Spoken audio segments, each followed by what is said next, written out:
परमात्मने प्रणतः क्लेशनाशाय गोविन्दाय नमो नमः। नमः परमहंसा स्वादित चरणकमलचिन्मकरन्दाय भक्तजनमानस निवासाय श्रीरामचन्द्राय। वागीशायस्य वदने लक्ष्मीर्यस्य च वक्ष्यसि यस्यास्ते हृदये संवित् तं नृसिंहमहं भजे। गुरुर्ब्रह्मा गुरुर्विष्णुर्गुरुर्देवो महेश्वरः गुरुसाक्षात् परब्रह्म तस्मै श्री गुरवे नमः। भगवत चरण कमलानुरागी सभी आत्मीय प्रिय प्रभु प्रेमीजन और गाजियाबाद से मेरे पितृतुल्य पूज्य पांडे जी, स्वाध्याय परिवार के सभी मार्गदर्शक और विज्ञान के माध्यम से भगवत चिंतन की यात्रा में जुड़े हुए सभी स्नेही जनों को मैं प्रणाम करता हूँ, सबका अभिनंदन करता हूँ। भगवान की कृपा से हम लोग श्रीमद् भगवत गीता के 15वें अध्याय का चिंतन मनन कर रहे हैं। जैसा कि एक प्रक्रिया चला रखा हम लोगों ने कि इसका पहले हम लोग पाठ करें, तो आइए हम लोग पहले पाठ करते हैं, फिर उसके बाद कुछ चिंतन करेंगे। श्री परमात्मने नमः। अथ पंचदशोऽध्याय। श्री भगवानुवाच ऊर्ध्वमूलमधः शाखमश्वत्थं प्राहुरव्ययं छन्दांसि यस्य पर्णानि यस्तं वेद स वेदवित्। अधश्चोर्ध्वं प्रसृतास्तस्य शाखा गुणप्रवृद्धा विषयप्रवाला। अधश्च मूलान्यनुसन्ततानि कर्मानुबन्धीनि मनुष्यलोके। न रूपमस्येह तथोपलभ्यते नान्तो न चादिर्न च सम्प्रतिष्ठा। अश्वत्थमेनं सुविरूढमूलमसङ्गशस्त्रेण दृढेन छित्त्वा ततः पदं तत्परिमार्गितव्यं यस्मिन् गता न निवर्तन्ति भूयः। तमेव चाद्यं पुरुषं प्रपद्ये यतः प्रवृत्ति प्रसृता पुराणी। निर्मानमोहाजितसङ्गदोषा अध्यात्मनित्या विनिवृत्तकामा। द्वन्द्वैर्विमुक्ता सुखदुःखसङ्गैर्गच्छन्त्यमूढा पदमव्ययं तत्। न तद्भासयते सूर्यो न शशाङ्को न पावकः। यद्गत्वा न निवर्तन्ते तद्धाम परमं मम। ममैवांशो जीवलोके जीवभूतः सनातनः। मनः षष्ठानीन्द्रियाणि प्रकृतिस्थानि कर्षति। शरीरं यदवाप्नोति यच्चाप्युत्क्रामतीश्वरः। गृहीत्वैतानि संयाति वायुर्गन्धानि वासयात्। श्रोत्रं चक्षुस्पर्शनं च रसनं घ्राणमेव च। अधिष्ठाय मनश्चायं विषयानुपसेवते। उत्क्रामन्तं स्थितं वापि भुञ्जानं वा गुणान्वितं। विमूढानानुपश्यन्ति पश्यन्ति ज्ञानचक्षुषः। यतन्तो योगिनश्चैनं पश्यन्त्यात्मन्यवस्थितं। यतन्तोऽप्यकृतात्मानो नैनं पश्यन्त्यचेतसः। यदादित्यगतं तेजो जगद्भासयतेऽखिलं। यच्चन्द्रमसि यच्चाग्नौ तत्तेजो विद्धि मामकम्।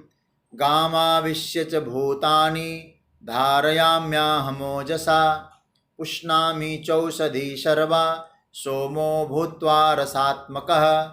अहं वैश्वानरो भूत्वा प्राणिनां देहमाश्रितः। प्राणापानसमायुक्तः पचाम्यन्नं चतुर्विधं। सर्वस्य चाहं हृदि सन्निविष्टो मत्तस्मृतिर्ज्ञानमपोहनञ्च। वेदैश्च सर्वैरहमेव वेद्यो वेदान्तकृद्वेदविदेव चाहं। द्वाविमो पुरुषो लोके क्षरश्चाक्षर एव च।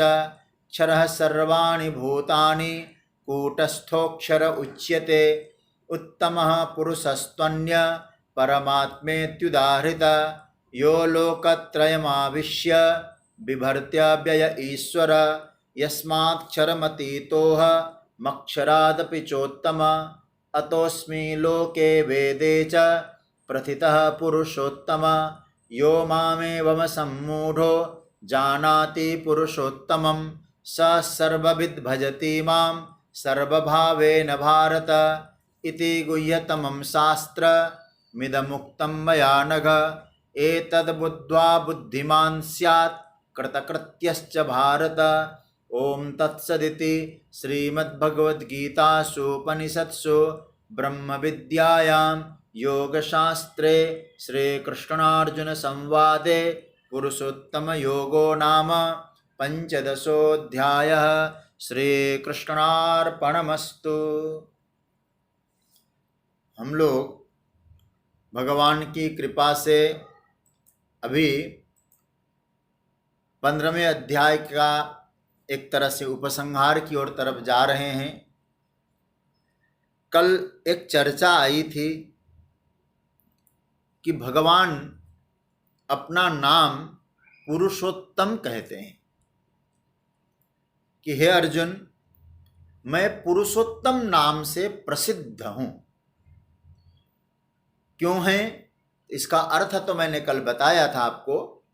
यस्मात् 18वां मंत्र, यस्मात् क्षरमतीतोऽहम्। भगवान कहते हैं कि मैं क्षर से अतीत हूं। अक्षरात् अपि उत्तमः, अक्षर से भी मैं उत्तम हूं। अतः देयरफॉर इसलिए लोके च वेदे, लोक में और वेदों में पुरुषोत्तमः प्रथितः अस्मि, पुरुषोत्तम नाम से मैं विख्यात हूं। और मैंने कल कहा था इस अध्याय का नाम भी पुरुषोत्तम है, इसीलिए संभवतः इस अध्याय का आचार्यों ने नामकरण पुरुषोत्तम योग ऐसा बताया है। किस प्रकार से पुरुषोत्तम है? तो भगवान कहते हैं यस्मात् क्षरम अतीतोऽहम् अक्षरात् अपि चोत्तम। हे अर्जुन, जो मैं क्षर पुरुष है उससे अतीत हूं। अर्थात क्षर का मतलब हुआ जो दृश्यमान कार्य रूप जो जगत है, मैं उससे अतीत हूं।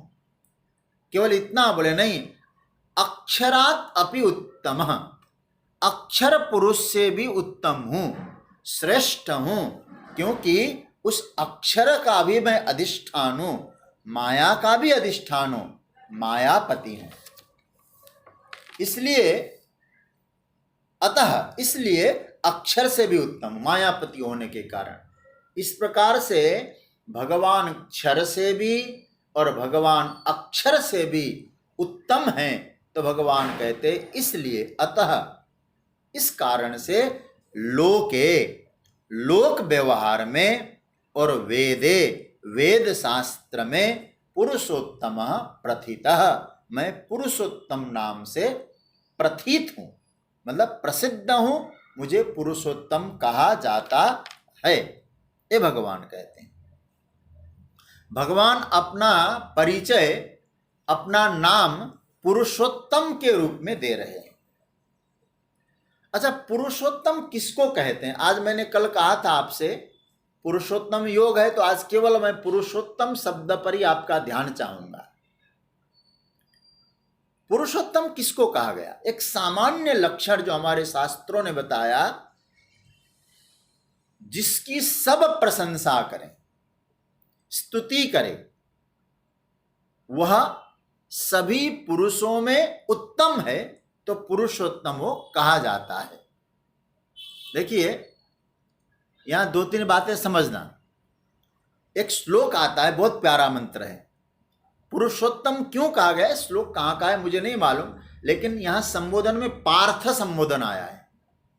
तो शायद श्री कृष्ण ने अर्जुन को कहा हो, कहीं का हो, महाभारत का हो। इसका मैं प्रामाणिक रूप से तो नहीं दे सकता हूं जवाब, लेकिन हां, बड़ा प्यारा मंत्र है। क्या कहते हैं?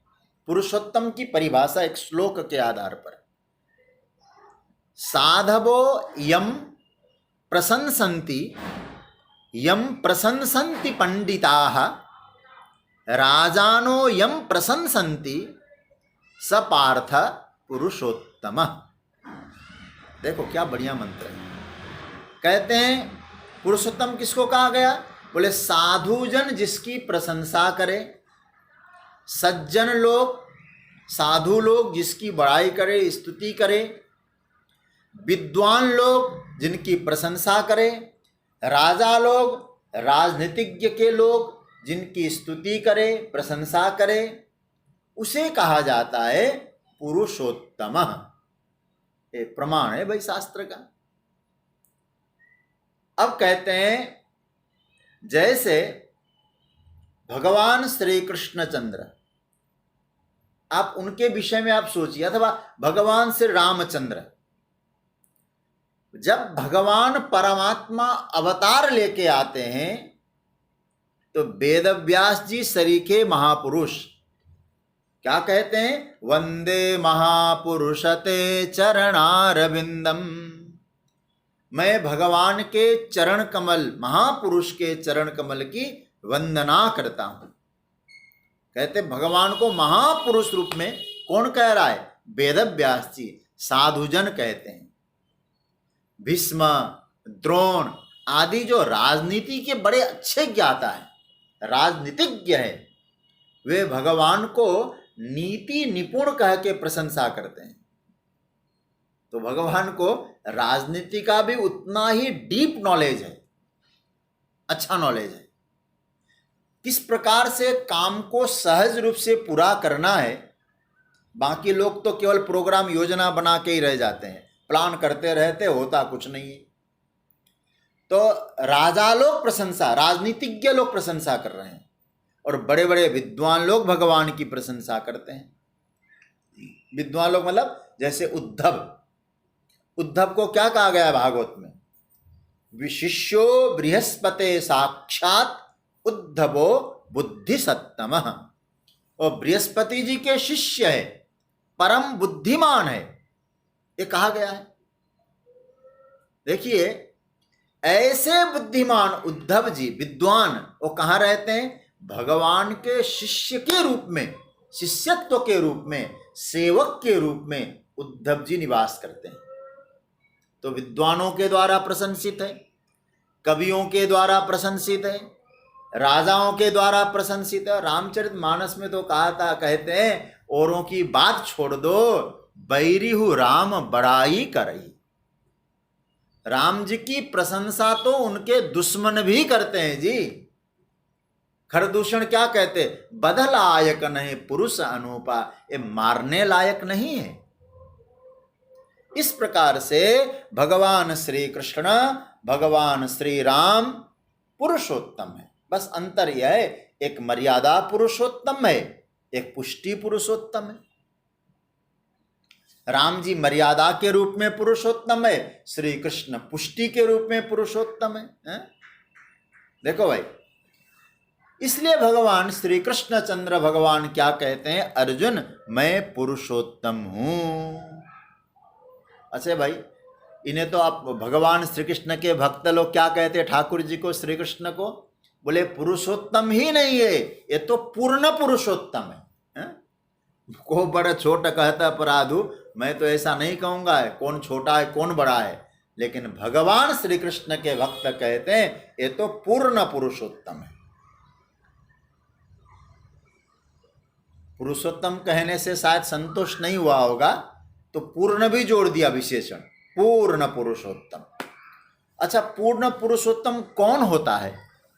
पुरुषोत्तम कौन होता है, इसको और डिटेल्स में, एक तो आपने सुन लिया एक मंत्र, राजा जिसकी तारीफ करें, राजनेता, राजा मतलब राजनीति को जानने वाले विद्वान लोग, संत लोग जिनकी प्रशंसा करें, वो पार्थ वो पुरुषोत्तम होता है। दूसरा, हमारे शास्त्रों ने, संतों ने कहा पुरुषोत्तम का अर्थ है जिसके जीवन में पूर्ण कर्म, पूर्ण ज्ञान और पूर्ण भोग हो। बड़ा प्यारा समझने जैसी बात है प्रिय स्वजनों।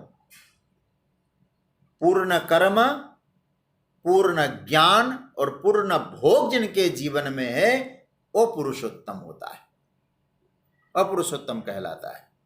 भगवान श्री कृष्ण के जीवन को यदि हम देखें तो समूचा जो जीवन है प्रभु का कर्ममय जीवन है। जन्म से लेकर स्वधाम गमन तक भगवान श्री कृष्ण का जो जीवन है कर्म से भरा हुआ है, पूरा कर्ममय जीवन है। और याद रखना, भगवान ने जन्म से ही, जन्म के साथ ही कितने लोगों को व्यस्त कर दिया। आते ही वसुदेव जी को व्यस्त कर दिया, उन्हें लेकर गोकुल जाना पड़ा। आते ही स्वयं तो कर्म में लगे लेकिन लोगों को भी कर्म में लगाया। पुरुषोत्तम की व्याख्या कर रहा हूं। छठे दिन से मारधार चालू कर दी, पूतना का वध कर दिया। फिर एक के बाद एक इस प्रकार से महाराज कर्म चलता रहा, संहार भी होता रहा, परित्राण भी होता रहा, दुष्ट दलन भी होता रहा, संत संरक्षण ये भी होता रहा। तो प्रभु का जो जीवन है ना, लीला संवरण पर्यंत कर्म से परिपूर्ण रहा। वो कर्म भी कैसा रहा? वो ठाकुर जी का दिव्य कर्म रहा।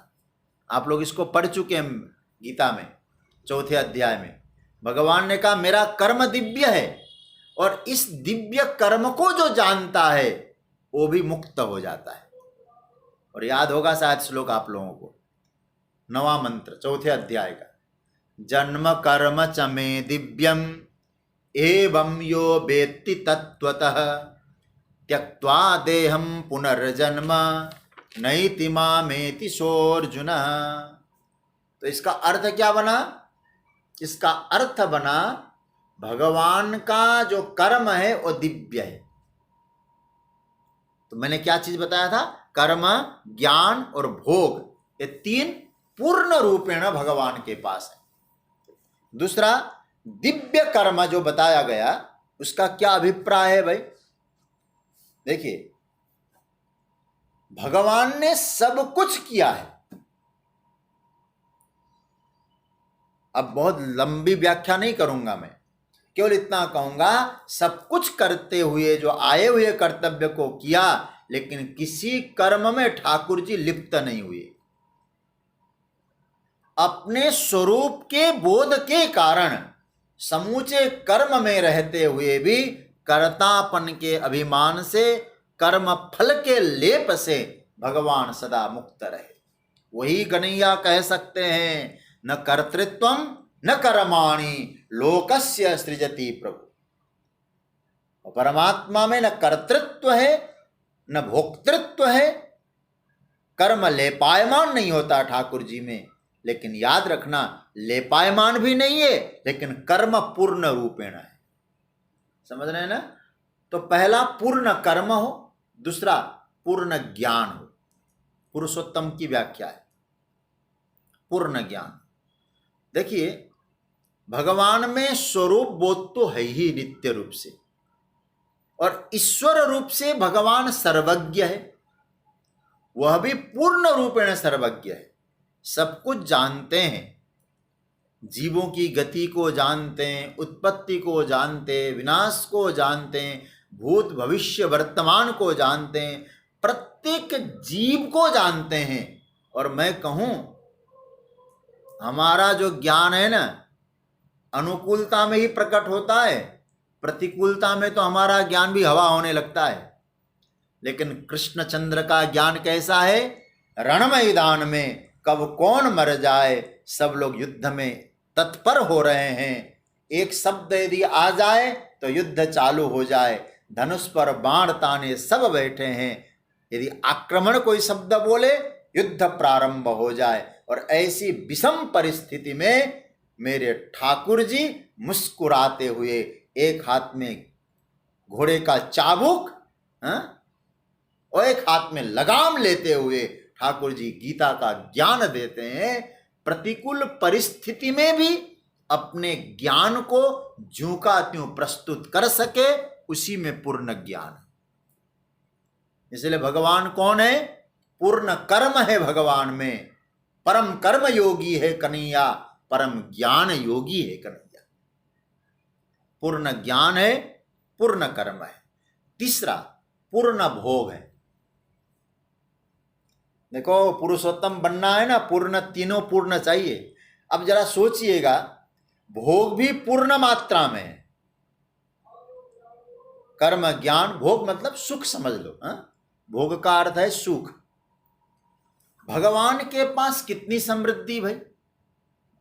धन की समृद्धि के बारे में तो कोई कहने की जरूरत ही नहीं। कितनी समृद्धि, कोई कल्पना कर सकता है क्या? सोने की नगरी बन जाए विश्वकर्मा को आज्ञा देते ही। सोने के महल तैयार है। संपत्ति देखिए, भौतिक संपदा। और इतना ही नहीं, परिवार में पत्नियां कितनी है, अनगिनत। रानियों की संपदा, संतानों की संपदा। पुत्र है, पौत्र है, प्रपौत्र है, कितना वंश विस्तार है। ये पूर्ण भोग है भगवान के पास। कोई कमी नहीं है भगवान में, पूर्ण भोग है।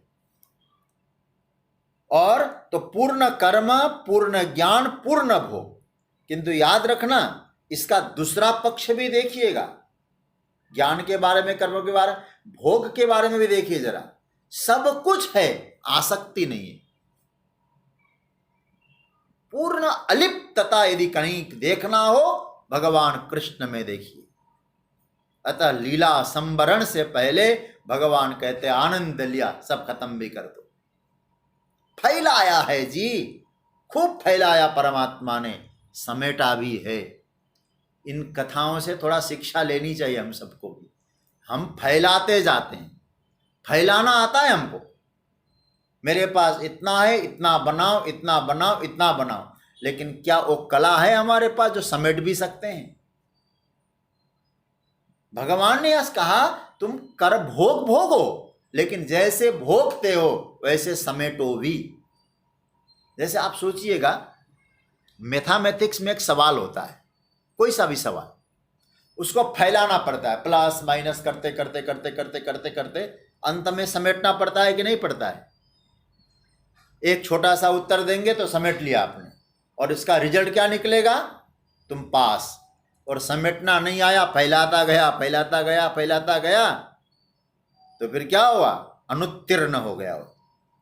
तो मैं तो केवल इतना कहूँगा आप सभी से, हमने फैलाया बहुत है, लेकिन ईश्वर कृपा करे अब समेटने की कला भी आ जाए। और परमात्मा की कृपा के बिना समेटने की कला नहीं आ सकती, सब में नहीं हो सकता है। और हमारा जीवन क्या हुआ? जो है वो बना रहे, जो नहीं है वो हमको मिले। बुरा मत मानिएगा, सारा जीवन इसी में जाता है। जो हमारे पास उपलब्ध नहीं है वो हमको मिले, जो उपलब्ध है वो बना रहे। तो भगवान के जीवन में भोग है, लेकिन समेटा भी है ठाकुर जी ने। जो कुछ है उसका कोई अभिमान नहीं है भगवान को। और ये भी नहीं मैं उसी के द्वारा सुखी हूं, ये भाव नहीं है, अपितु वे खुद सुख स्वरूप है परमात्मा। यदि सुख स्वरूप न होते, वंशनाश होता है, रोते भगवान, वहां तो मुस्कुराते हैं।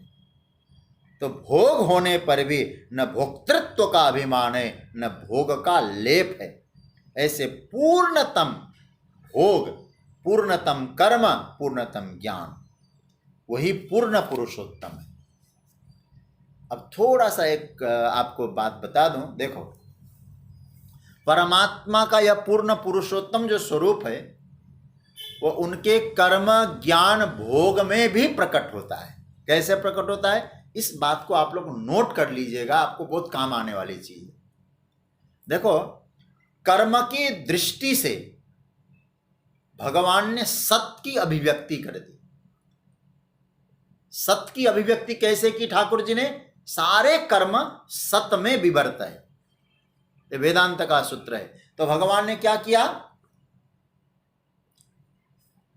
कर्म की दृष्टि से सत की अभिव्यक्ति हुई। कर्म हुआ लेकिन लेपायमान नहीं। ज्ञान की दृष्टि से भगवान में चिद की अभिव्यक्ति हुई और भोग अथवा सुख की दृष्टि से भगवान में आनंद की अभिव्यक्ति हुई। समझ रहे ना बात को? फिर मैं दोहरा रहा हूं, कर्म की दृष्टि से सत की अभिव्यक्ति की ठाकुर जी ने, ज्ञान की दृष्टि से चित्त की अभिव्यक्ति करी और सुख की भोग की दृष्टि से आनंद की अभिव्यक्ति करी। अतः भगवान कौन है? सच्चिदानंद घन परमात्मा है जो सद चित आनंद घन है।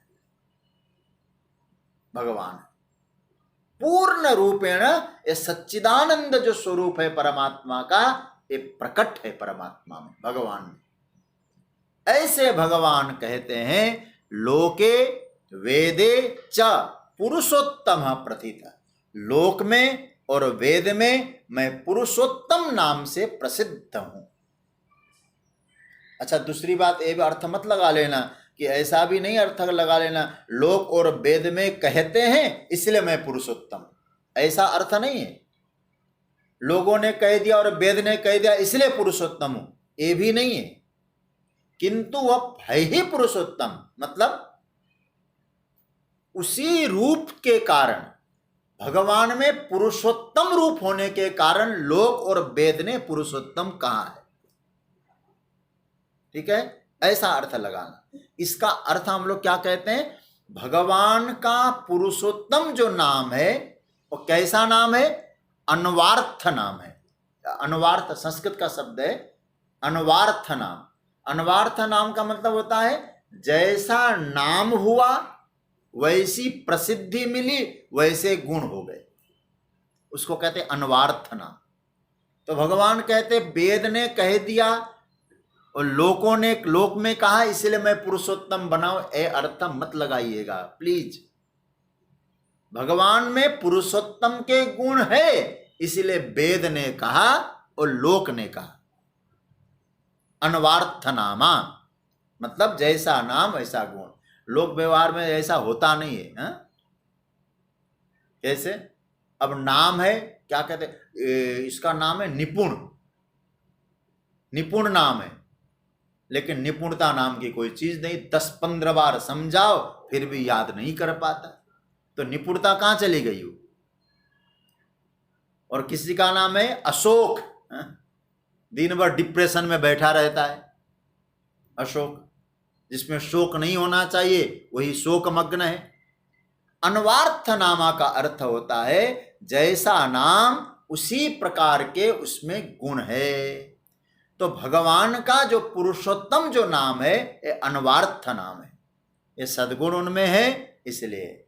तो पुरुषोत्तम के जो बात बताई मैंने, 2-4 बातें। पहले तो साधु लोग जिनकी प्रशंसा करें, पंडित विद्वान लोग जिनकी प्रशंसा करें, स्तुति करें, राजा लोग भी जिनका स्तुति करते हैं वो पुरुषोत्तम है। दूसरा अर्थ पहला कल मैंने बताया था, जो पुरुषों में उत्तम है वो पुरुषोत्तम है। और तीसरी बात यहां बताई गई जिसमें पूर्ण ज्ञान है, पूर्ण कर्म है, पूर्ण ज्ञान है और पूर्ण भोग है, उसका नाम है पुरुषोत्तम। इसलिए भगवान कौन है? प्रथितः पुरुषोत्तम। उत्तम यस्माक्षरमति तो हम अक्षरात् अपि चोत्तम अतोस्मि लोके वेदे च प्रथितः पुरुषोत्तम। भगवान कहते मैं पुरुषोत्तम हूं। ये पुरुषोत्तम का जो स्वरूप है भगवान ने अपना बताया। इसी नाम के आधार पर इस अध्याय का नाम पुरुषोत्तम योग कहा गया है। तो इसका हम लोग फिर चिंतन करेंगे। अभी तो